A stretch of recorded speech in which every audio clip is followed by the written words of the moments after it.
रटते रहो जब तक घट में प्राण, कभू तो दीन दयाल के बनक पड़ेगी कान।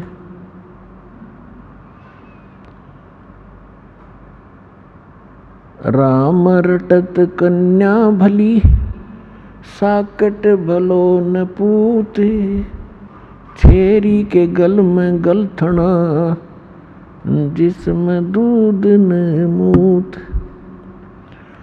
राम रटत दारिद्र भलो, टूटी घर की छान, वो सुंदर महल किस काम के, जहाँ भक्ति नहीं भगवान।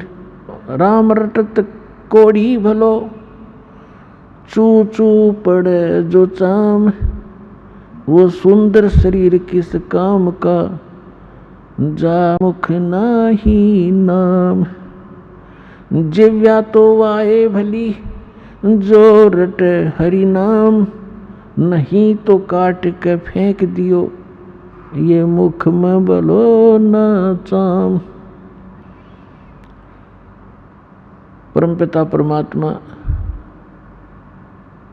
स्वयं आकर के अपनी प्यारी आत्माओं को यथार्थ मार्गदर्शन करते हैं, सही दिशा देते हैं। उनके द्वारा दिए गए ज्ञान को सूक्ष्म वेद कहते हैं। और सूक्ष्म वेद में परमात्मा हमें बता रहे हैं कि यहाँ के जो सुख आप देख कर इसी में सीमित हो गए, ये गलत है। ठीक है, संस्कार वश आपके परिवार है, आप परिवार पोषण के लिए भी कार्य करते रहो, लेकिन भगवान के इस नाम को, इस भक्ति को, इसको साथ रखो। ये आपके इस संस्कारों को सुलझाने में आपको बहुत मदद करेगी। जैसे पहले हाथ से आटा पीसते थे, हाथ से पशुओं का चारा काटते थे, हाथ से पंखा करते रहते थे हवा प्राप्त करने के लिए, और भी बहुत से साधन तो अब वही कार्य पावर से होते हैं, जो उसका कनेक्शन ले लेते हैं बिजली से। अब वो कितने आसान हो गए, 1 घंटे में मनमाना 2 टोकरे सानी नहीं, वो चारा नहीं कटे आदमी पर, जो बढ़िया मशीन आ गई थी वो हाथ से चलाने वाली, और 1 घंटे में ढेर लगा दे, बिजली का कनेक्शन मिल जाए, पावर से वो काम कट कट कट कट ढेर लगा देता है। इसी प्रकार हाथ से पीसने से 2 घंटे में 2 किलो आटा नहीं पूरा होता था, और 2 घंटे में भर दे 2 बोरी, आज चाकी पावर से चलने वाली। तो कहने का भाव ये है कि आप जी जो कार्य कर रहे थे वो आपका केवल संस्कार मिल रहा था आपको। अब परमात्मा की पावर आपके साथ होगी तो फिर पावर से काम होंगे आपके, कबीर भगवान वाली शक्ति तय, फिर देखना कितने आसान हो जाएंगे। तो हमें ये साथ रखना था, लेकिन हमने साथ रखा, लेकिन वो कनेक्शन ठीक नहीं था, वो पावर पूरी नहीं थी जो हमारे काम कर सके थी। जैसे हम अन्य देवताओं की पूजा करते थे तो उनकी आप बैटरी कुछ सीमित सीमा की होती थी, और उनसे हमारे सब काम नहीं हो पाए थे। और उन्होंने भी एक नियम बना रखा है कि जो जैसे कर्म करेगा उतना ही फल मिलेगा।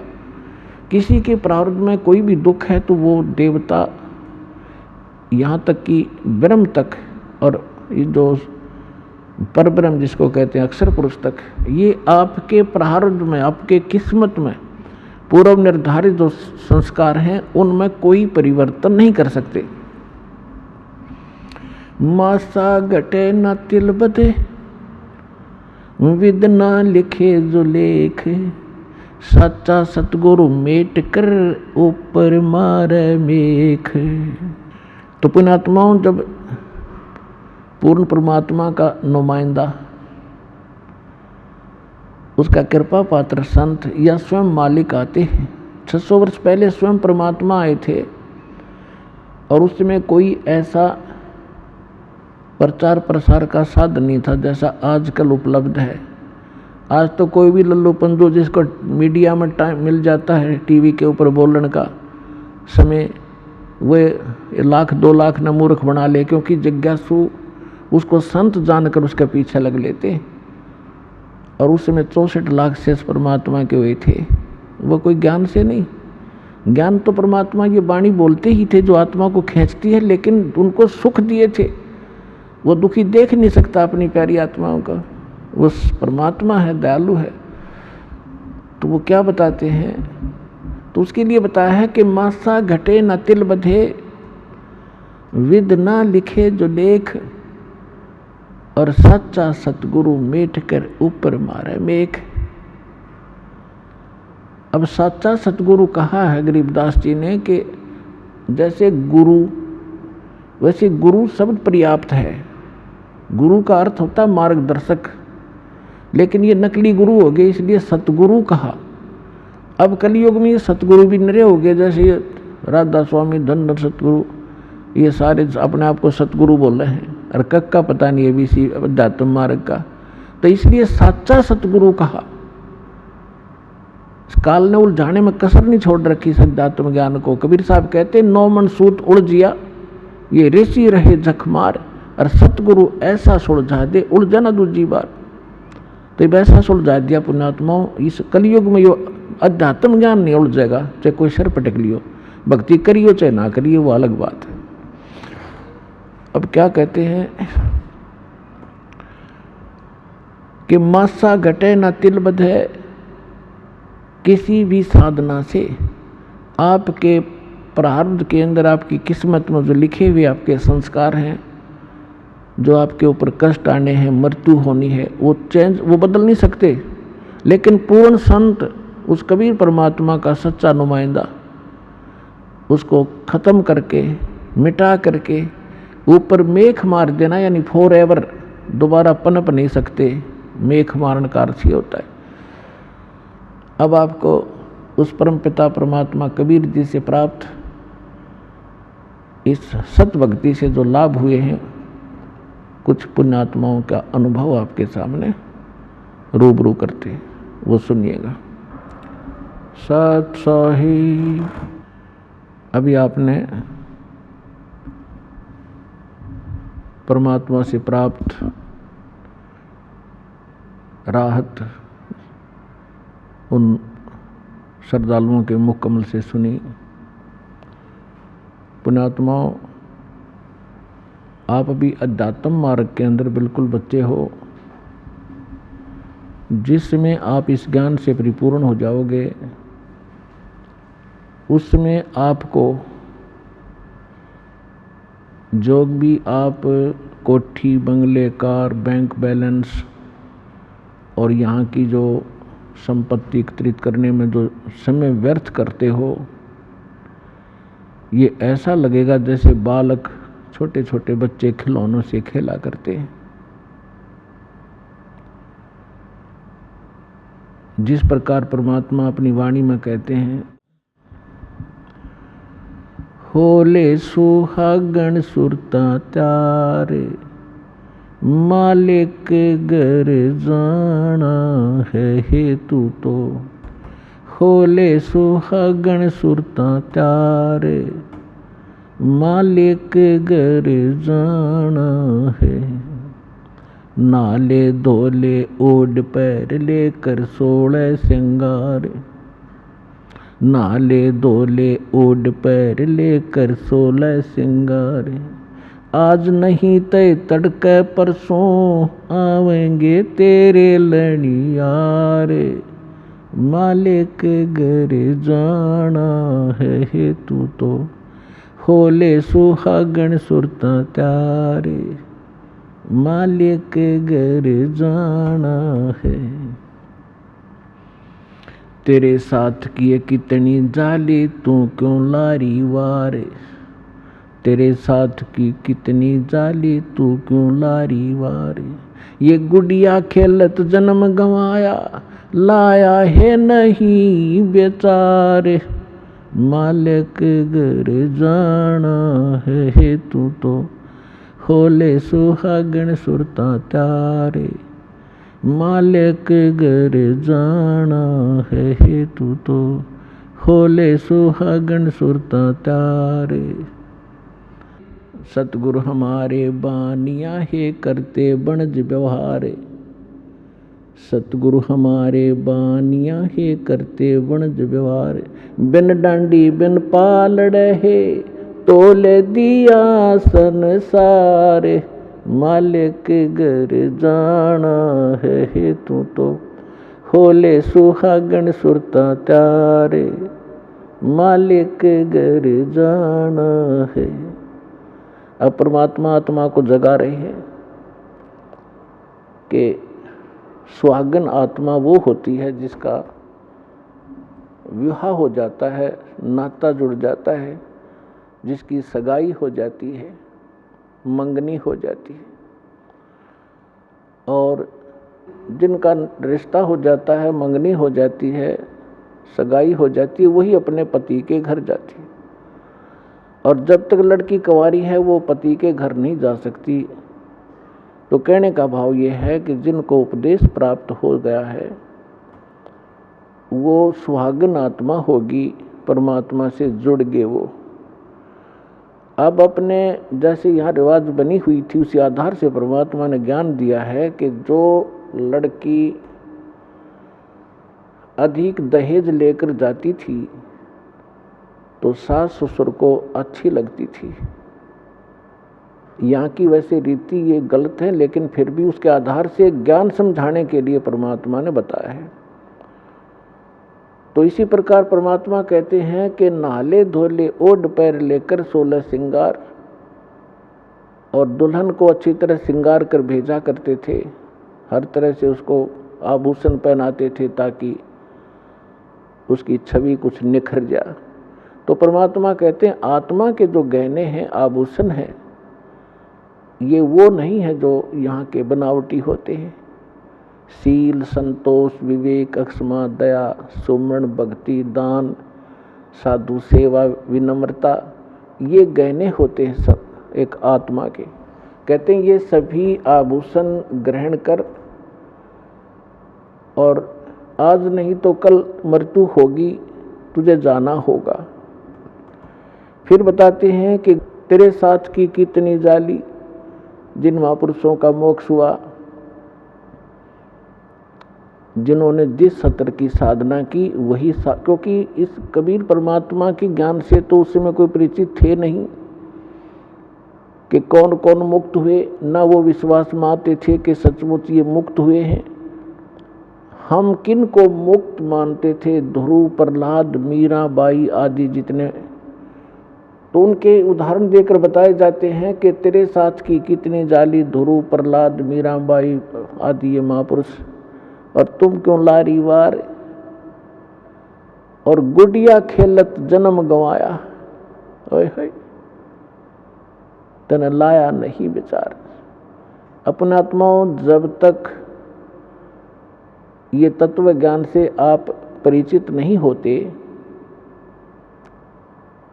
तब तक आपको यहाँ की कोठी, यहाँ के बैंक बैलेंस, बढ़िया गाड़ी, गांव में प्रभुता और खूब आदरमान हो, ये बहुत अच्छे लगते हैं।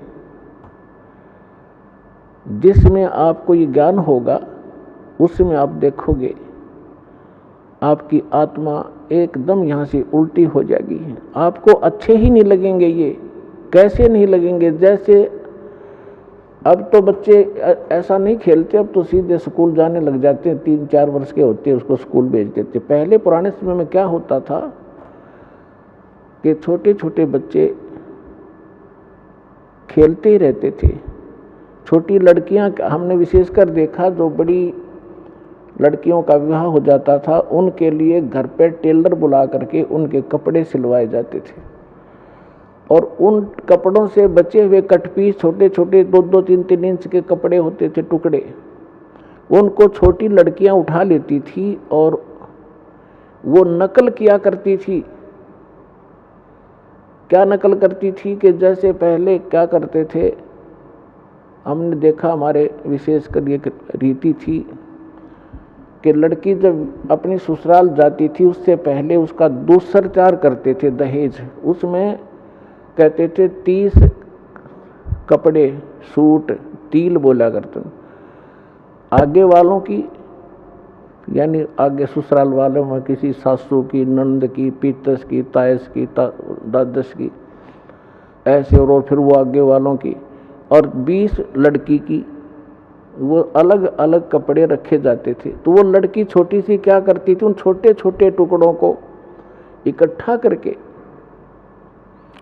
और ऐसे ही अलग अलग रख लेती थी कि ये 30 आगे वालों की, ससुराल वालियाँ की, और ये 30 अरे गुड्डा बनाती है, गुड़िया बनाती, उनका ब्याह करती, उनके साथ खेला करती थी। और उस जो उसने रखे हुए थे ना छोटे छोटे जितने टुकड़े, जिनको वो सूट मान कर रखे हुए थी, उनमें से कोई दूसरी बहन या भाई निकाल लेता एक दो उस टुकड़े को, तो इतना बुरी तरह रोया करती, पैर पीटा करती, हाय मेरी तीड़ उठा ली, मेरा सूट उठा लिया।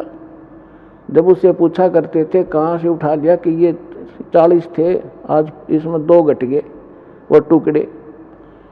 और जब वो बेटी युवा हो जाती है, उसका विवाह होता है, तो फिर उसको पता चलता है, जब युवा हो जाती है उसको ओरिजिनल सूट का पता लगता है, ओरिजिनल दुल्हा और दुल्हन का पता लग जाता है। तो फिर उसको कहे कि ले आजा खेल ले, इनके साथ वो कभी नहीं खेल सकती। तो पुण्यात्माओं, आज जो आप यहाँ की संपत्ति, कोठी कार बंगला बनाने में अपना जीवन नाश कर रहे हो, ये गुड़िया वाला खेल खेल रहे हो। और जिस समय आपकी ये मैच्योर हो जाएगी, आपकी बुद्धि, आपके विचार परमात्मा के अध्यात्म ज्ञान से, फिर आपको कोई कहेगा ना ये कोठी बना ले, बंगला बना ले, आज एक प्लाट दिवाऊं, न्योगा बस भाई, अब तो सतलोक में प्लाट खरीद देंगे, यहाँ तो बतेरे खरीद लिए। कहते कोट जन्म तन भर मत होगे, कुछ ना हाथ लगा रे, कुकर सुकर खरबया बोरे, कौआ हंस बुगारे। कोटि जन्म तू राजा की, ना मिटी न मन की आशा, भिक्षुक होकर दर दर घूम्या, मिला न निर्गुण रासा। इंद्र कुबेर ईश की पदवी, ब्रह्मा वरुण धर्मराया, विष्णुनाथ केलपुर को जाके फिर भी वापस आया। असंग जन्म तन मरता होगे, जीवित क्यों न मरे, 12 मद महल मुठ बोरे, बहुर न दे धरे। दोजक बहिष्ट सभी ते देखे, राजपाट के रसिया, 3 लोक से तिरपत नाही, ये मन भोगी खसिया। सतगुरु मिले तो इच्छा मेटे, पद मिल पदे समाना, चल हंसा उस लोक पुठाऊं, जो आदि अमर अस्थाना। 4 मुक्ति जहाँ चंपी करती, माया होरी दासी, दास गरीब अभय पद पर से, वो मिले राम अविनाशी। जिन महापुरुषों को परमात्मा मिले और स्वयं परमात्मा ने आके हमें जो यथार्थ ज्ञान बताया, वो हम तक पहुंचा नहीं, जिस कारण से हम भक्ति करके भी निष्फल रहे और 100 कष्ट हम भोगते रहे और साधनाएं भी करते रहे, क्योंकि हम साधना उन असमर्थ भगवानों की करते रहे जो हमारे भाग्य को परिवर्तन नहीं कर सकते थे। तुम कौन राम का जपते जापम, तात कटे ना तीनों तापम, समर्थ का शरणाग हो, रंग होरी हो, कबू न हो एकाज राम, रंग होरी हो। समर्थ का शरणाग हो, यानी उस समर्थ की शरण में आओ, तब तुम्हारे घर में सदा खुशी बनी रहेगी या होरी बनी रहेगी। और कभू ना हो अकाज राम, रंग होरी हो, कभी अकाज नहीं होगा, कोई आपके घर में दुर्घटना नहीं हो सकती। देखो, कर्म के संस्कार आपका प्रेशर जरूर डालेंगे। जैसे आपने भक्तों के अनुभव सुने, कैसे कैसे जुल्म ढाने चाहे काल संस्कार ने, और परमात्मा ने हट एक तरफ 2 सेकंड में टाल दिए सारे। तो जब तक आप परमात्मा की मर्यादा में रहोगे, कबीर भगवान की में, आपको पूरा साथ देगा। यदि आपने मर्यादा भंग कर दी, आपने कोई परमात्मा का नियम तो भंग कर दिया, तो उस समय काल का दाव लग सकता आपके ऊपर। और अन्य भक्त ये सोच रहे होंगे कि ये दीक्षित था इसके साथ ऐसी घटना क्यों घट गई? तो पुण्यात्माओं, इसके साथ साथ आपको बहुत सावधान किया जाता है कि देखो, कुछ भक्त ऐसे होते हैं, दीक्षा ले रखी है, मर्यादा भी तोड़ रखी है, फिर भी सुखी महसूस होते हैं। अभी उसका कोई भाग्य का ऐसा दुष्कर्म नहीं है जो उसको चोट मारने वाला है। और एक ऐसा भक्त है, दीक्षा ले ली है और नाम तोड़ दिया है, खंड हो गया है, तो उधर से संस्कार ऐसा कमज़ोर आ गया कि उसकी मृत्यु होनी है, वो मृत्यु होगी। और दीक्षित भी था लेकिन दीक्षा नहीं थी, क्योंकि नाम खंड हो गया। पावर काम तब तक करेगी बिजली आपके घर पर जब तक आपका कनेक्शन जुड़ा रहेगा। जिस दिन कनेक्शन कट गया, किसी भी कारण से कट जाता है, तो पावर का काम नहीं हो रहा आपके घर पे। उसके लिए परमात्मा कहते हैं कबीर साहब, जब लग हंसा हमरी आना, काल लगे ना तेरा बाना। कि जब तक ये प्यारी आत्मा मेरी मर्यादा में रहेगी, काल तेरा अटैक नहीं हो सकता। और जब हम मर्यादा तोड़ देंगे तो पुण्यात्माओं फिर काल ही काल है सब जगह, पूरा संसार। हम परमात्मा की शरण में आने के बाद ऐसा समझ लो जैसे समुद्री जहाज में बैठ गए और उस जहाज से नीचे उतरे तो डूबेंगे। कहीं उतर लो, किसी साइड से गिर लो नीचे, तो जब तक आप इस परमात्मा की मर्यादा में रहोगे आपके ऊपर कोई दिक्कत नहीं आएगी। दूसरी बात ये होती है, परमात्मा जो भी आप परमात्मा के लिए लगे हो, कोई दुख में आया है, यहाँ दुख तो आपको फ्री ऑफ कॉस्ट यानी रुंगे में आपको लाभ दिया जाएगा। ये हमारा यहाँ का मेन उद्देश्य नहीं है कि आपको ये सुख दें, लड़का दें, लड़की दें, कोठी दें, बंगले, और कोई कष्ट संकट है, कोई 3 ताप से पीड़ित हो है।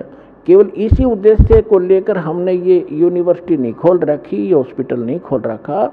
हमारा मूल उद्देश्य है जन्म और मृत्यु के दीर्घ रोग का नाश करने का, ये मूल काम है। इसके साथ साथ हम जो आपको यहाँ की जो और दुख हैं तो वो पहले निवारण किए जाते ताकि आपकी आस्था बढ़े भगवान में।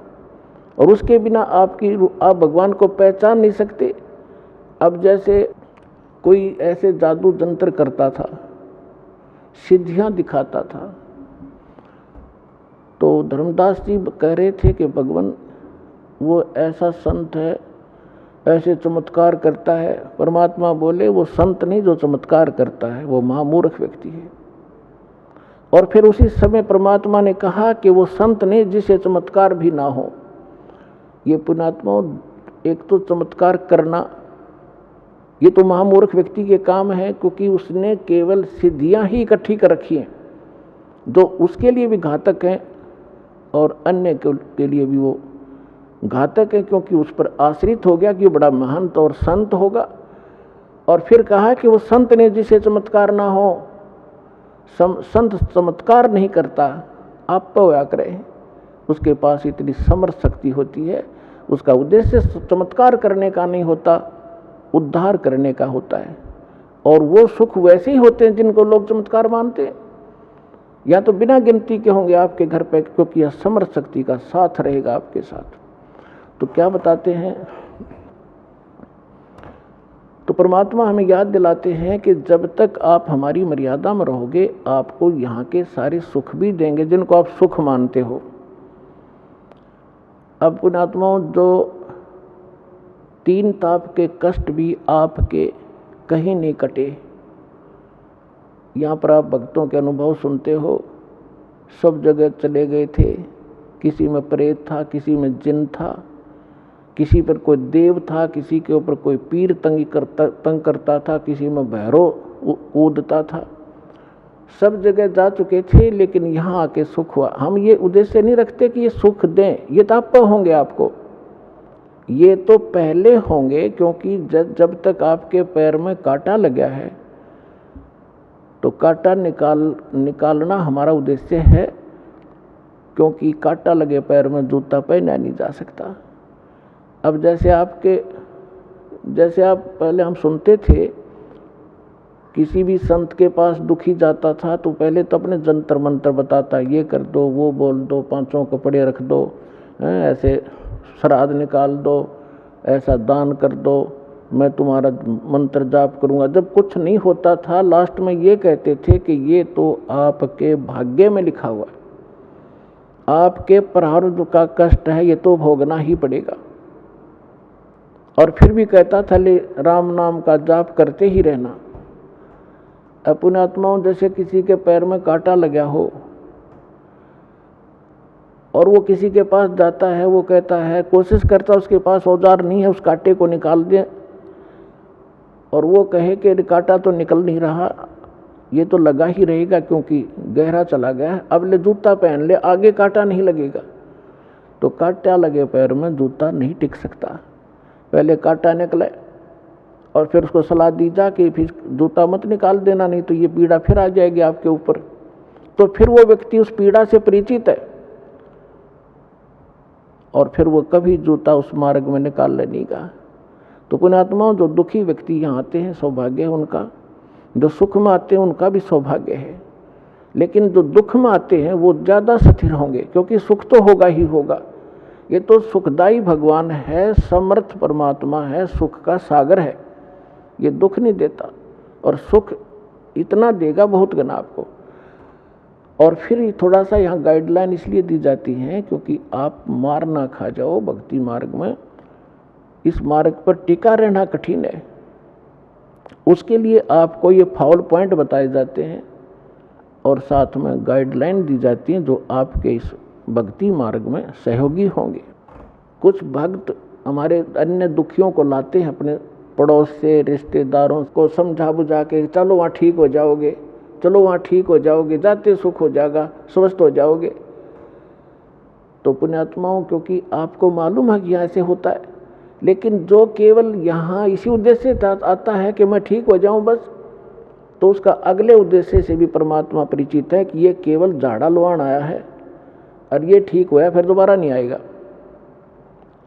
तो परमात्मा पुण्यात्माओं, इस दास ने 1994 से लेकर आज तक इस परमात्मा के से काफ़ी निकट सानिध्य का अवसर मिला है, और जो मालिक ने परमात्मा की शरण में इस दास के माध्यम से आने वाले भक्तों के सुख देखे हैं वो अद्वितीय है। लेकिन हमारी जब तक हम ज्ञान से परिचित नहीं होते तो आप कभी भी डगमग हो सकते हो। एक गांव में हमारा भक्त था, उसके यहाँ हम सत्संग करने जाते थे, 3-3 दिन का पाठ करते थे। जैसे यहाँ 3 दिन करते हैं वो पर एक घर में किया करते थे, क्योंकि इस सत भक्ति को हमने बेस बनाकर चलाना पड़ा। एक घर में 3 दिन और 2-2 टाइम सत्संग करते, घर वाले आ जाते, अड़ोस पड़ोस के आ जाते, वो रिश्तेदारों को बुला लेते, तो उनको 3 दिन तक परिपक्व करते ज्ञान से। पहले दिन तो वो कुछ बेदकते, फिर धीरे धीरे सेट हो जाते और फिर उनके सुख देखते। तो उसके पड़ोस में एक लड़की थी, उसके दोनों किडनी खराब हो गई, चारपाई पर लेटी हुई, सारे सोजस आई हुई। उसने कहा कि आ जाओ, तुम नाम ले लो और ठीक हो जाओगे, हमारे गुरुजी से उपदेश ले लो, इनके भगवान कबीर साहब ठीक कर देते हैं। उन्होंने उस लड़की को ले आए, उन्होंने दीक्षा ले ली। फिर हमने कहा कि एक पाठ कराओ, फिर हम घर में ही करते थे। हम पाठ करने गए 10 दिन के बाद, वो लड़की ऐसे चारपाई पे लेटी हुई, 10-15 दिन उसने थोड़ा बहुत नाम जाप जैसा किया। हम गए तो वो उठा कर लाए उसको, दास भी वहीं 3 दिन रहता था घर घर पे। मैंने कहा बेटी तू उठ और बर्तन साफ कर। भगत आए हुए खाना जैसे ऐसे भंडारा होता था छोटा, 10-20 भगत 50 भगत आते थे आसपास के, बर्तन साफ कर। तो उसके घर वाले कहने लगे भक्तों से कि तो बैठ तो सकती नहीं, कैसे बर्तन साफ करेगी। तो कहा कि आप एक बार इसको बैठाओ, जो आदेश है पालन करो। उसको ले जाकर पीढ़े पर बैठा दिया, जहाँ बर्तन साफ करे थे। 2 घंटे बर्तन साफ करे उस लड़की ने, और तीसरे दिन अपने आप उठ कर चल पड़ी। बोलो सतगुरुदेव।